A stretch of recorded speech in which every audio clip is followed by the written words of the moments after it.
Good morning, everyone. This is Susie Brown. Thank you for joining us on this morning's podcast. I have with me today Shoroya Ham, parent coach Shoroya Ham, and we are joined today by Dr.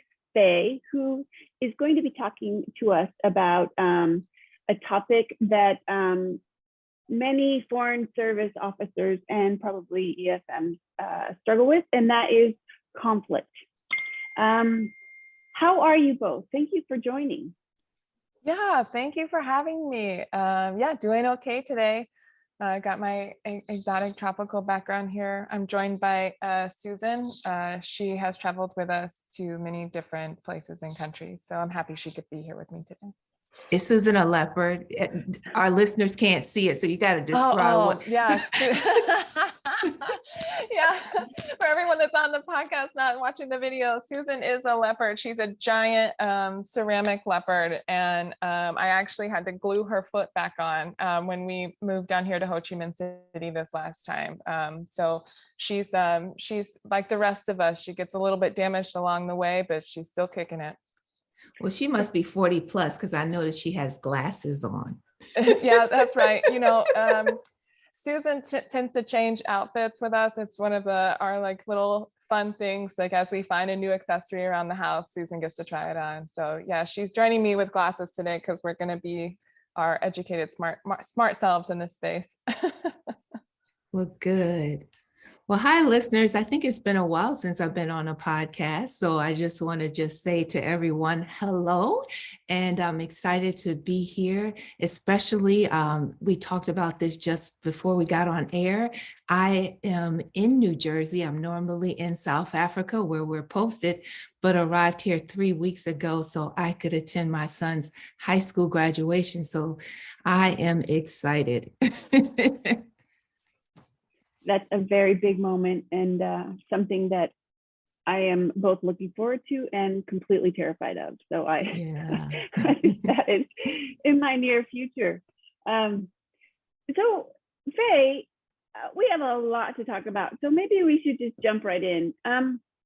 What do we mean by conflict? I mean, that's kind of a big word. Can you help us unpack it a little? Yeah, sure. So I guess I'll start with usually how we think of conflict, right? Like usually conflict is something that is maybe scary. It's when we are going up against someone else, that we have differing opinions. And for some people, it can really kick in their fight or flight mode that they either want to run away from it, or that they're ready to go into combat over whatever the issue is at hand. I think it's important to note that conflict can be on lots of different levels, and we actually experience conflict in lots of moments throughout the day. And depending on your level of comfort with conflict, like you might not even pick up on some of these, right? Like some people experience they're so sensitive to conflict that it's even hard to like order a pizza, or that it's hard for them to let someone know that like maybe their view is being blocked, or like something really simple. And conflict can get really intense. It can be of course interpersonal disagreements, but there's it is really complex. So I hope that we can unpack this more through examples. And so that's going to be my goal today, to point out as we get some examples, like, oh, this conflict is coming from this root. And that's one of my main things I love to help people figure out, is like, what's the root of the conflict, not the example of the conflict, right? Because when we solve the examples, it doesn't always solve the problem. The latest iteration is not always what is caused the difficulty in the beginning. So what you're saying is, if you're out with your friends and you say, well, I don't care, when people ask, like, what should we order? Should we order, I don't know, olives and anchovies on our pizza? And you say, oh, I don't care. You actually do care. You just don't want to put your opinion out there. Yeah, so that is a conflict. Like if people, in the explicit sense, if people are asking you for your opinion, and you avoid giving an opinion, you're avoiding the conflict, right? Because there can be, as small as it is, in our subconscious mind and our automatic thoughts, we might think, oh, I definitely love pepperoni, but if I say pepperoni and they don't want pepperoni, maybe they won't like me, and then maybe we won't be friends. And like, it sounds silly to say out loud in that explicit way, but all of this is happening at light speed inside of our heads. And so, Dr. Faye, if you say, and I believe that we have conflicts all throughout the day, what happens when we don't express what we feel? How does that change how we interact with people? And at what point is it like really a problem? Because maybe it's just like, okay, I don't want to deal with saying pepperoni when everybody wants mushrooms, So at what point does it become a problem if we're doing it all day long and we have all these opportunities to speak out, and some we take and some we don't? I wouldn't think that there's a problem with denying how you really feel many times of the day, just so you can get through the day without stopping and having to explain why you want this to happen. Yeah. So that's a really good point. And we certainly have, each of us, have different levels of tolerance for conflict. So conflict will take more out of some people than others.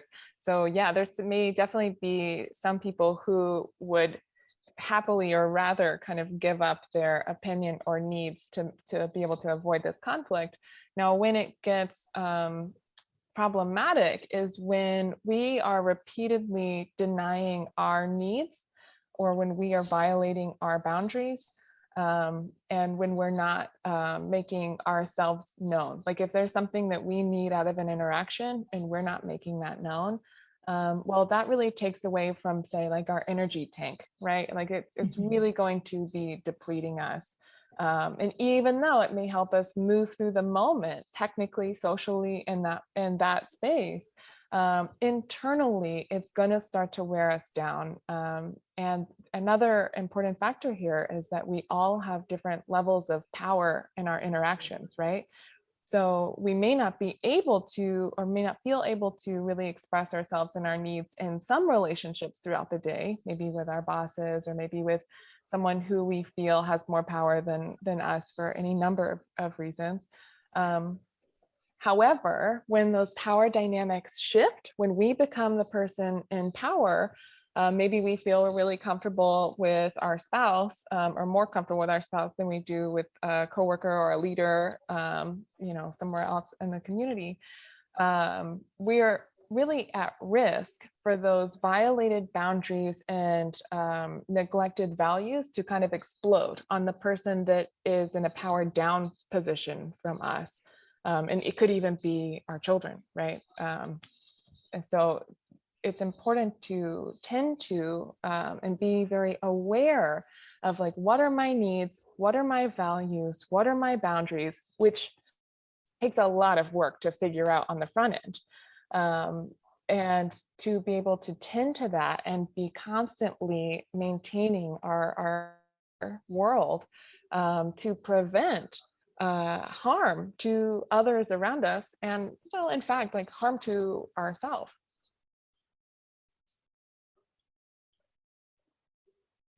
So not all conflict is bad. No, not all conflict is bad. In fact, I would say most conflict is good. Most conflict can, so this is a little bit of a stretch here, so I hope everyone can put on their open minds to hear this. I would love for people to start to think about conflict, not as bad, not as scary, not as dangerous, but as something that can be used to deepen our relationships with people around us. When we approach conflicts early, often, gently, with curiosity, it actually gives the other person that we're communicating with an opportunity to see us. It takes vulnerability to approach a conflict. And if that person can care for our vulnerability and show up for us, in fact, we can work together to resolve the conflict, and it actually builds our relationship. It makes our relationship stronger with that person, because the next time we're like, okay, this person will work with me on this, and we can handle a bigger conflict and a bigger conflict. And it's, it leads to not just the problem, quote unquote, being solved, but it leads to greater connection and really that beautiful feeling of being seen by the other person. I'm there with you, Dr. Fae. But this is after 25 years of marriage. I wish I had you in the beginning because I felt quite scared of conflict, given my childhood upbringing, and my husband was the same way. So we're both really just calm people in general. So we thought just being calm, just be calm. We'll get through this. But now here I am 25 years later, children are out the house, and I'm recognizing, in all that calmness, I was actually not telling my truth. I was being calm, but I was walking away feeling some type of way. And now I'm having to just tell myself, no, your truth is this, and you can express that. And so I've had to recommunicate, renegotiate how I respond so that my husband would be clear. I'm not trying to change up and be different towards him. I'm really trying to change how I have been communicating or not communicating how I truly feel. Yeah, I think that it can be really difficult. That's the other thing, that when I start teaching some of these communication skills or even some of this self-awareness, to be able to locate like what is important to you, what is your truth. Because I think once you really settle into your truth, it becomes a lot easier to stand up for it, to be able to convey that to others around you. And once people find it, they can get really nervous about sharing it, right? Especially if, like you were saying, if you come from a background or a family where either there was, a lot of really dangerous conflict, and so conflict got like a really negative connotation, or from the other side, if conflict wasn't modeled, if you didn't see conflict being resolved in peaceful ways and it was just kind of avoided or left, or some other kind of way, then you don't have those skills either. We have to be able to see and learn, right? Like so much of our learning and scaffolding comes from just being able to observe, which is why it's so, as for parents, it's so important to work on your conflict skills with your partner, because your kids are watching, right? They are always watching, and you want to be those good models of conflict so that they have those skills. But yeah, so when it comes to changing, people get really anxious about that. Like, oh, what will people think? Or they'll think I'm being different or I'm being difficult. And again, it just goes back to that idea of we get really in our heads.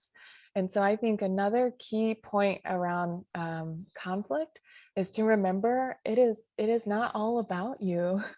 That we're in our own heads, but not everyone else is observing us as closely, and that people can really tolerate a lot more than we think. They're not seeing our internal worlds the way we are. They're stuck in their heads.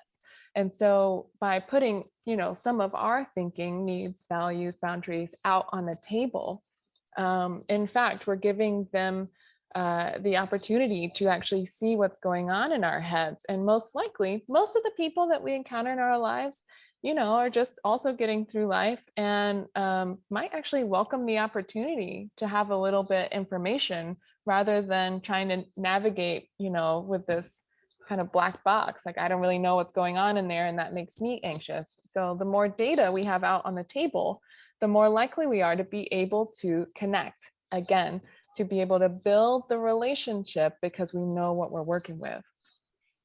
It takes a lot of bravery, though, and it takes confidence in the people that you are interacting with. And I would argue, sorry, this is like a multifaceted comment, but I would argue that because we are moving as often as we do, and we aren't as certain of the people that we are with, except for our immediate family, right? That we are moving in our little family bubble. It can be really challenging to be brave that way and enter a potential conflict with, say, a colleague or with a community member, because you don't know them. And I mean, almost to the point of being fatiguing, where it's like, gosh, do I dare be brave this time? I don't know. It's been a long day at work. It's been a long week.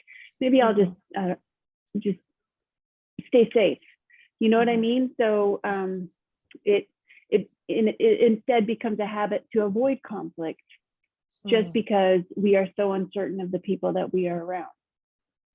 Yeah, so I think that's a really good point. And we do, as humans, we're always aware and kind of looking at, am I safe here? Am I not safe here? That's part of our evolutionary development. And so, yes, there are some people with whom it will be safer to approach conflict, and some people with whom it will feel really unsafe. And the way I kind of think about this is we're all on these vulnerability ladders, and we kind of take our ladders around with us and we put it next to the person that we're communicating with, and we have these levels of vulnerability, we have these levels of conflict that can be within that vulnerability. And it's not only okay, it's appropriate to match the level of vulnerability with the person that you're talking to. You don't want to approach something that's really sensitive and soft to you, and really kind of expose all of the background, your history with this vulnerability to someone maybe you just met at post. Like, let me give an example. So if you're talking to maybe just a new potential friend, just like someone at post, you've just met them, and they say a comment, and they're just kind of, it's in their sentence or story, and the comment feels like really negative to you, or it's connected to a cause maybe that you care a lot about, and you have a choice in that moment of if you're going to address the conflict, if you even feel safe enough and settled enough in your body to approach it. And hopefully we can talk a little bit about that, like what we can, technical steps of approaching conflict. But also you get to decide which level of vulnerability you want to stick with there, right? Like, you can disclose, here, let's think of an example. So if someone says, oh yeah, I'm having trouble thinking of something that might actually come up, because sometimes people are like, oh, Faye, your examples are extreme, that would never happen. Let's say like, oh, I just don't understand, like they just don't even try to understand English in this country or something, right? They know what I'm saying. And maybe if you are a person whose English is not even your first language, maybe you're an immigrant, or you have experienced like different struggles, and then that really kind of can be hitting on some parts of your experience as a human. And so yes, it could be really triggering for you, and it might not even be safe for you to disclose more than that. It might just be like a situation where you kind of back off to maintain your safety.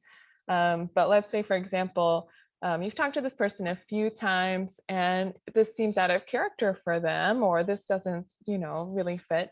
You might be able to just slow down and challenge in that moment, like, oh, I'm surprised to hear you say that, or what did you mean by that?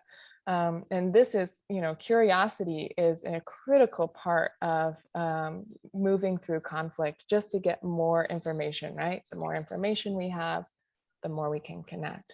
So that's actually, so it's still vulnerable because you are starting to bring up some conflict there, but you haven't disclosed anything about yourself. You haven't put anything about you on the table in that moment. And the stronger our relationships are, the more vulnerability we have. We might disclose things like our personal feelings about the statement, right? That's the first level. Like, I disagree with that statement, or that statement feels harmful or limiting. We might say like, that statement feels painful to me because of my experience, and naming that experience. And so we don't always have to jump way up and tell people the why or exactly how they may be, causing some pain for us. But maybe we can let them know, like, ooh, that comment is standing out to me, or I'm surprised to hear you say that. And it's a way that we can maintain our safety in the moment, because maybe we are not close with this person, but still call out maybe behaviors or comments that feel inappropriate to us, that feel harmful, and to let that person know. It's really like setting a boundary, as socially, and saying like, you can't talk about that kind of stuff with me. This is not okay. I really like that example you gave, because I can relate to that. Someone is saying something about an experience I had in the US, and they're experiencing it for the first time in another person's country. And I'm thinking like, well, I've had that issue in the US. But I like the way you're saying to consider the degree of the relationship and asking that question. That's interesting. Tell me a little bit more. What would cause you to say that? Rather than, like you said, to say, well, that's offensive to me. Here's my story, and this is why, right? And I think I like that you gave that option, because my thought is, as more, I became aware that I was suppressing how I truly felt, you almost want to go the extreme, like, and tell how you feel all the time. And so to have that strategy of asking a question, and rather than saying exactly how you feel, I think is helpful. And it really takes you from out of, because you definitely learn to be humble when you ask a question, because chances are it's a high chance that they weren't thinking exactly like you.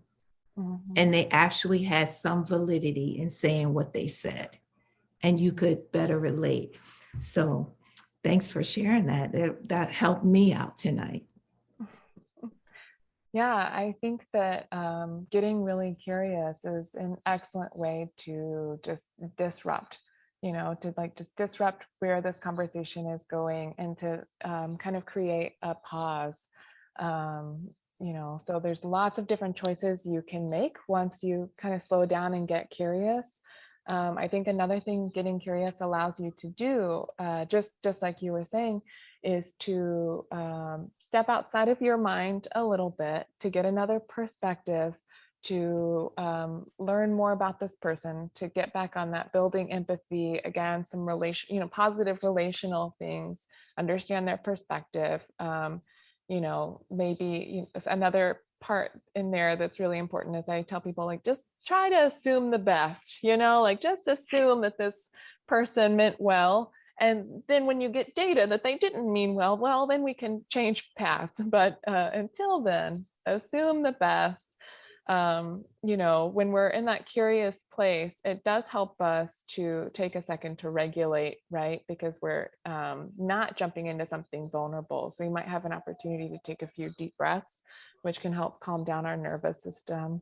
It's important to keep our bodies regulated, because when we do get too worked up, right? When we get to a critical level, and for some people, this can happen quite quickly if they've had a lot of really intense experiences over their lives, their brain can kind of like pew, your hypothalamus gland that's connected to your adrenal system will automatically send out these chemicals, the adrenaline and the cortisol. And when that happens, the actual neuronal pathways in our brain to our prefrontal cortex, that's the front part of your brain right behind your forehead, shuts off. And that is so difficult for us because all of our logic, reasoning, and decision making is in that part of our brain. So one of the most vital parts of conflict, if you know you're going into a conflict or a difficult conversation even, is to make sure that you're taking care of your body, that you're doing your deep breaths, that you have processed, as you need to on your end, and to try and maintain not just like a calm demeanor, but that your body is actually calm, which will put you in the best place to actually stay curious and to be able to use your whole mind to navigate the situation. I think that's such an important skill to transfer to our kids as well, to help our kids gain that.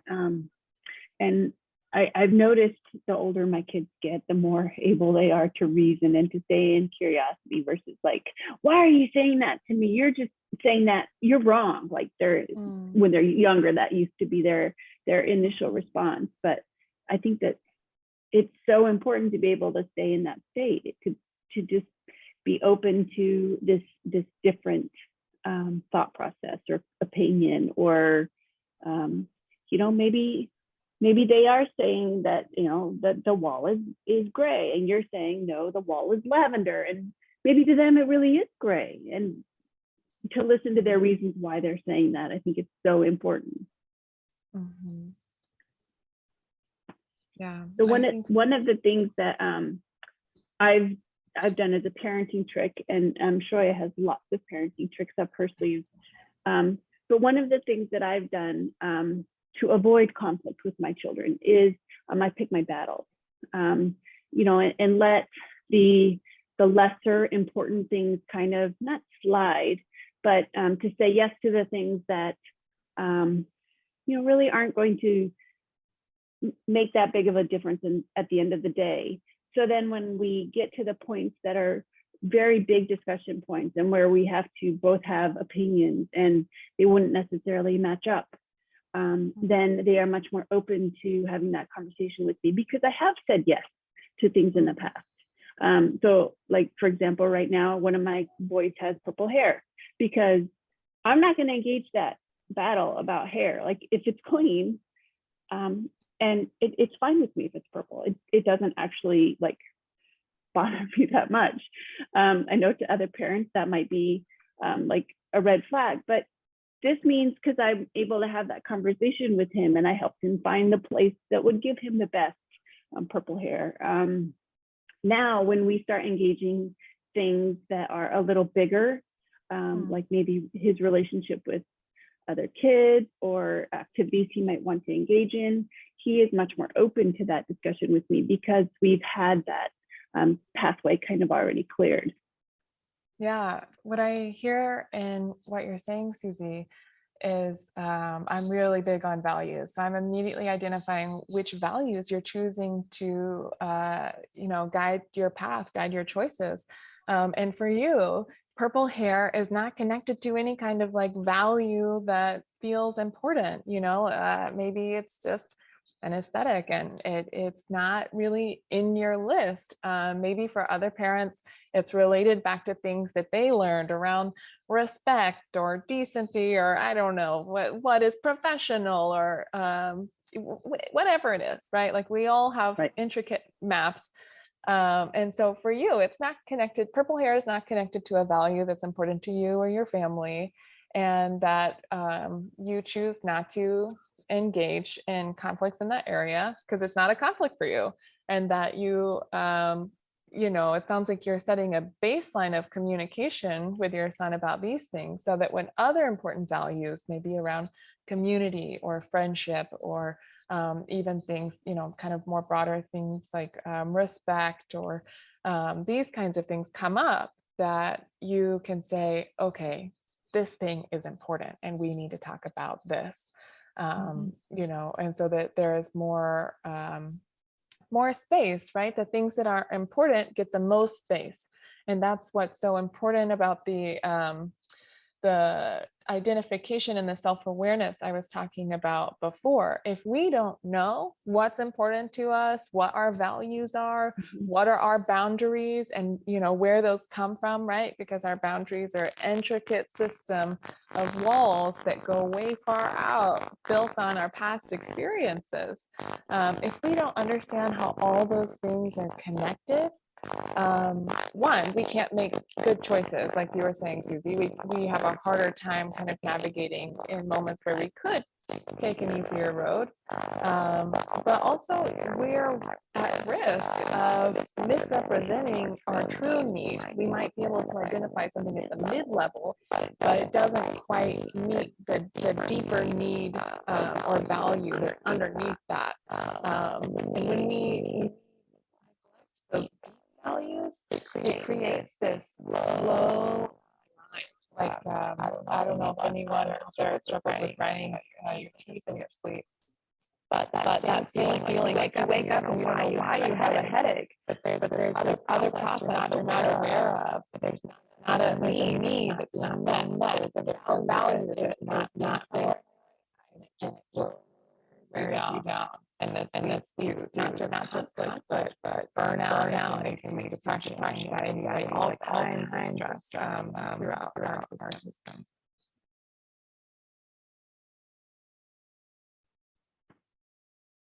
I think we're having a little audio issue. Can you, Dr. Fae, can you turn on your microphone or disconnect it and reconnect it just to make sure that the audio is okay? Here, let me. Yeah, it's her mic, because I hear you fine, Susie. Switch microphones. Let me switch to the system one. Okay, that's much better now. Yep. Okay, is that, you guys aren't getting any echo or reverb or anything, right? No. We can hear you clearly now. Oh man, but you were saying some good stuff. That's okay. I can try and, it's one of my regular speeches. So if it's okay, I can just try to repeat it. Yeah, go ahead. Absolutely. Mm-hmm. When did I start cutting out? It kind of started pretty much Just from the after. beginning. Okay. So when I was identifying the values that you were using, Susie, just Yes. Okay. Okay, I'll just do it all. So Susie, what I'm really hearing in that example with your son is that there are certain values that you were using in those scenarios to guide your decisions. I'm really big on values. I think they're so important. It's something I talk about with almost all of my clients. And so for you, it sounds like purple hair is not connected to any kind of important value set. I know for some people, maybe purple hair feels like it's connected to, respect or being disrespected, or that it's not professional, or, all of these things come from our own backgrounds, which is fine. We all have different opinions about these things. But that, Susie, for you, it's not, it's just, it is what it is, purple hair, as long as it's clean, right? Like, so cleanliness is a value that you put above this aesthetic, right? And then, by not stepping into a conflict there, and by also communicating about that with your son, you've done two things. You've created extra space for when there is some conflict that's needed around some values that are more important, and you've set up that baseline of communication and built that relationship, as well as allowing your son to have some autonomy and choice, which are all really good skills for kids to work on. And so that when these other big issues, whether it's around community or friendship, or it could be respect this time, or kindness, that you're able to bring those to your son and discuss those. And, because you have given him some space over here, then it might be more likely that he can give you the space for the difficult topics, that you can talk about those. And so, I was talking about all of these values, right? And it's such an abstract thing, and people are like, why is this so important? And this is exactly why, like I've pointed out explicitly which values I'm seeing in Susie's example. But if we don't know which values are important to us, if we're just going along for the ride, like Susie, if you hadn't thought critically about how you really feel about purple hair, regardless of what maybe your parents have said or other people have said, and you just approach this conflict about purple hair because maybe you thought you were supposed to, because kids aren't supposed to dye their hair purple, you might have spent like a lot of wasted energy there and, you know, really fought a battle that you didn't need to fight, that wasn't important to you. And so that's why it's really important for us to figure out what are our true values, what are the things that we are prioritizing in our lives, the things that we are moving towards, because our values really can help us make decisions. Our values can help us say, you know, when our kid comes to us and it's like, Mom, I want purple hair, we can say, deep breath. Okay, what is important in this situation? As long as it's clean, right?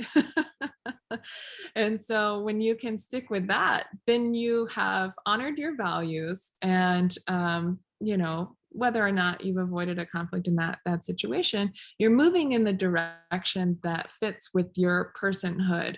So when we're aware of our values are related to our boundaries, right? Our boundaries are related to all of our past experiences, and including a lot of harm and hurt that we may have experienced.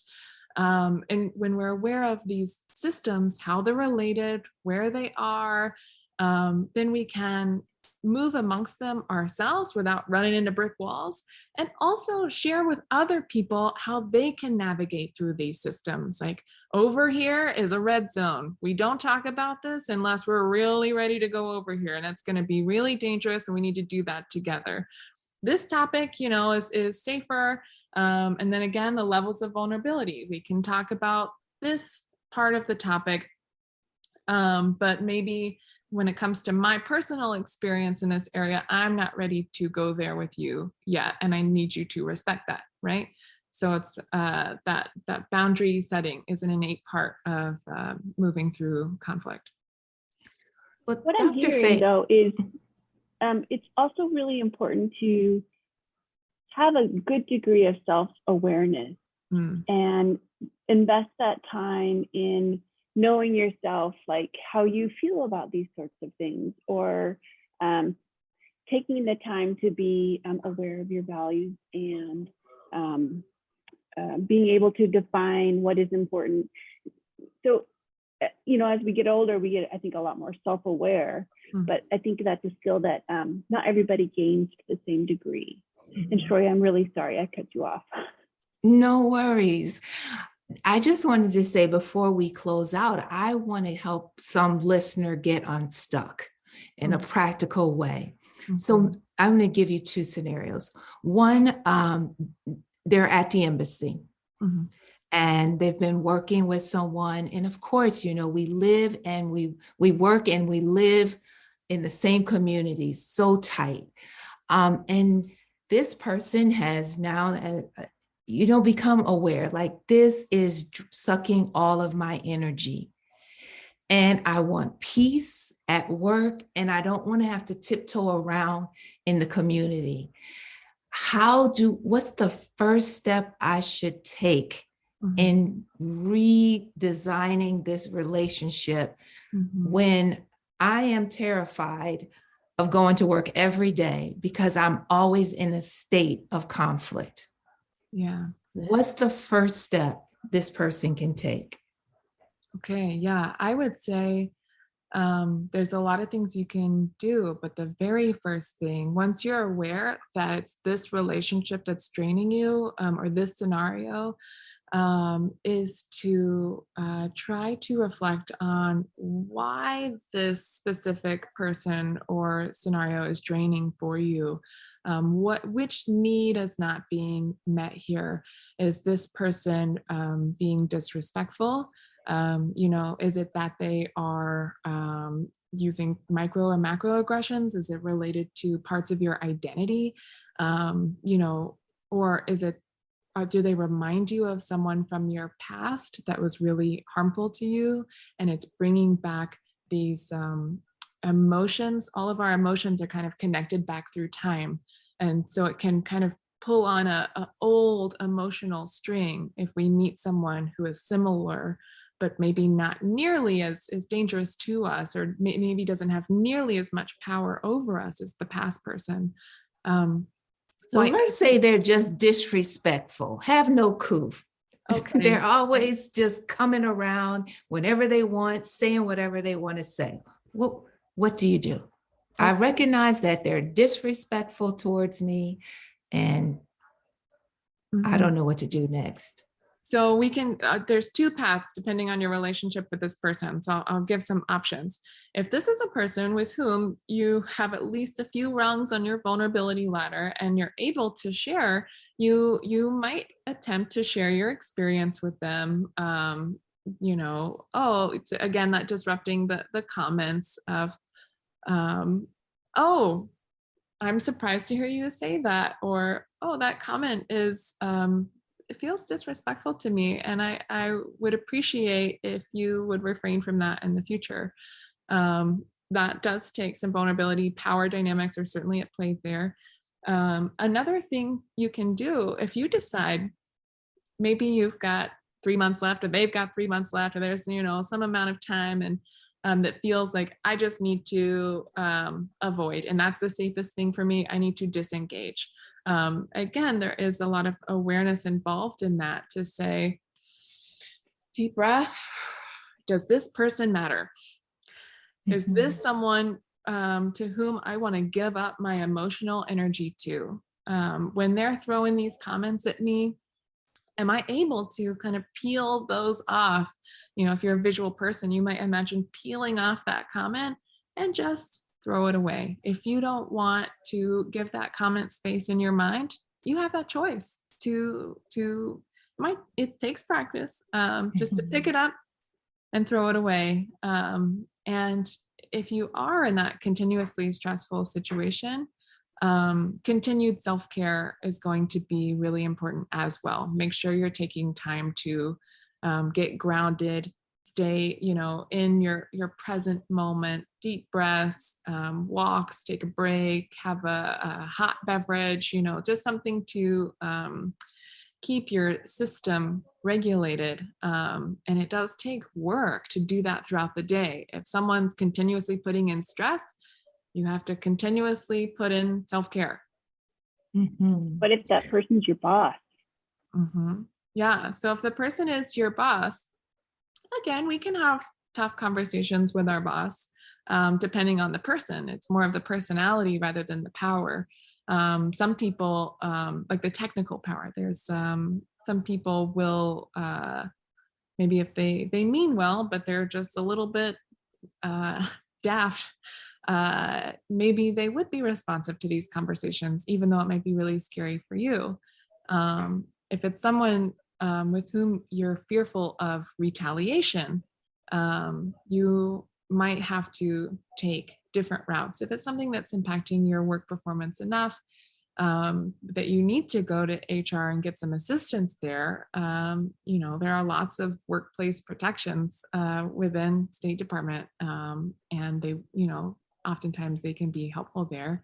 But yeah, if the power differential is too big, or the person is not open to working on the conflict with you, then it is up to you to regulate yourself and your side of the equation as much as you can, and also give the responsibility back to them and acknowledge they're not willing to work on this with me.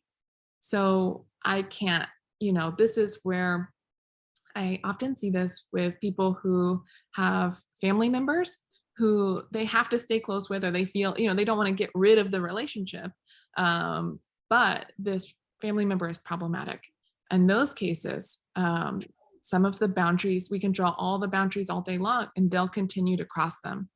So the only thing we can do if we're stuck in this relationship, or we can't change the fact that we're related to this person, is to gain that emotional distance, to take care of our emotional selves, to say, this is a person that I'm not interested in having a relationship with, and draw those lines. No, I don't want to go to happy hour. No, yes, I am going to leave work on time.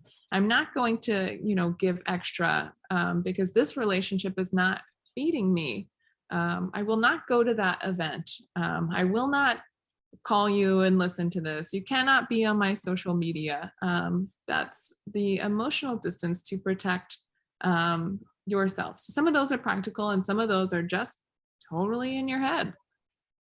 But Dr. Fae, I think it was full circle and a great way to end this conversation, because you talked about like seeing conflict as an investment in a relationship. And so I see that when I worked with my husband, it was an investment to be vulnerable and share with him my progress as a human being. And he opened himself up to that. And thankfully, right? But I see the same thing. What you're saying is, if it's a boss who's just disrespectful and you have just said, something to the fact that I'm offended, I wish you would stop, and there still hasn't been a change, it is then now an investment in the relationship you have with yourself. Yes, absolutely. And you being able to soothe yourself, to talk to yourself, to honor yourself by taking all of that, like capturing it, like you said, in your hand and just throwing it away and saying, I honor how I feel. I honor that didn't feel comfortable, but I want me to be okay. And so I'm going to do whatever it is to make sure that I honor my relationship with myself, that I don't walk around with the attitude all day and give the power to someone who just perhaps really doesn't have the skills and obviously the awareness to change their behavior. So, wow, I mean, I really appreciate the nuggets of truth you share with us today. Thank you so much. Of course, yeah. Now, if our listeners want to reach out to you, what's the best place to do that? Yes, so I am currently abroad. I have an online private practice. So I basically see people on this half of the globe, Asia, Europe, Africa. And so if you're interested in maybe having a consultation session, I provide consultations to see if we're a good fit. All of that is at drfae.com. If you want some resources, I am a self-proclaimed resource queen. So I have linked literally hundreds of resources, everything from like self-help to exploring further to how to access mental health and for all different kinds of folks. And all of that is on my website as well. If you're in the US currently, unfortunately, due to America's complicated healthcare system, I'm not able to see you. But I do cover all of these skills that I was talking about today, values, vulnerabilities, connecting deeply, and conflict, our favorite, in my Deepening and Developing Connections workshop. And you can access that on my website as well.